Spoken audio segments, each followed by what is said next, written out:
In the world of economics, things can sometimes seem like a roller coaster ride, with ups and downs that leave us all holding our breath. Recently, Janet Yellen, the Secretary of the Treasury, declared what she termed a soft landing for the U.S. economy. Now, that sounds like good news, right? I mean, who wouldn't want a smooth, gentle descent after a period of economic turbulence?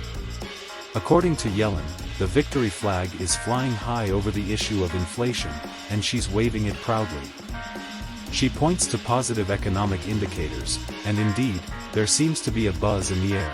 Americans are reportedly taking the plunge into entrepreneurship, starting new businesses, and the general financial sentiment appears to be positive.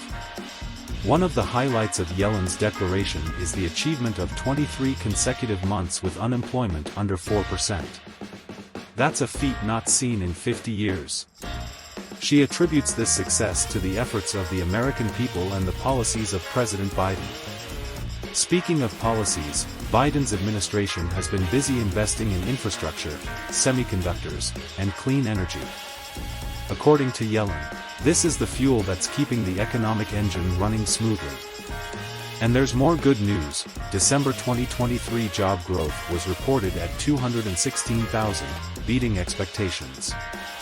The unemployment rate held steady at 3.7%, a number that many would envy. But, and there's always a but, concerns were raised about downward revisions in job data for the past 11 months.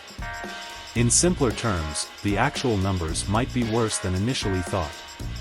To illustrate this point, take the November 2023 job number, initially reported at 199,000, but later revised down to 173,000 jobs added. That's a significant adjustment. And if that's not enough to raise an eyebrow, the October jobs report was revised lower from 150,000 jobs to a mere 5,000 jobs added. Now, that's a bigger miss than anyone had forecasted. So, despite the positive spin on the official data, there's a lingering suspicion that the labor market might not be as robust as the headlines suggest. Dig a little deeper, and you find that the labor force participation rate actually fell in December. In plain terms, fewer people are actively participating in the job market, which is not a great sign. The Services PMI report, which essentially measures the health of the services sector, suggested a plunge in employment to 43.3. In economic language, that indicates contraction. It's like the pulse of the job market is weakening, and that's never a good thing. Now, let's talk about where the jobs are coming from. The majority of the jobs added were in the government sector.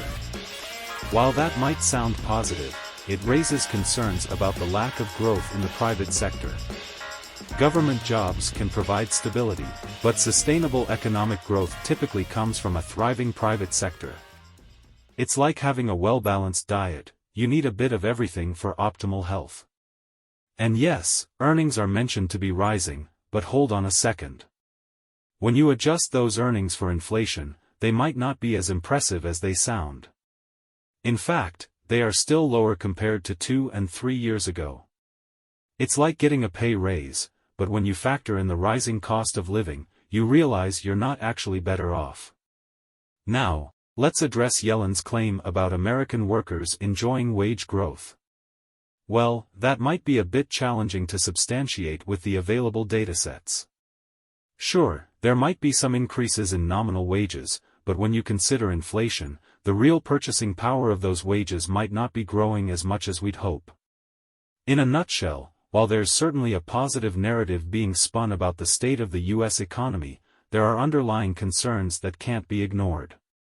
Downward revisions in job data, a fall in the labor force participation rate, and a reliance on government jobs for growth all paint a slightly different picture. It's like looking at the glossy cover of a book and then realizing there might be some unexpected twists and turns inside. So, as we navigate this economic roller coaster, it's essential to keep an eye on the details, read between the lines of the headlines, and not get too carried away with the euphoria of a soft landing. Because in the world of economics, what goes up doesn't always stay up, and what looks soft might have a few bumps along the way.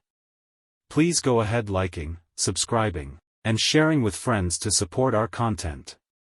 The information is for general purposes. Viewers should conduct research and consult professionals for financial decisions.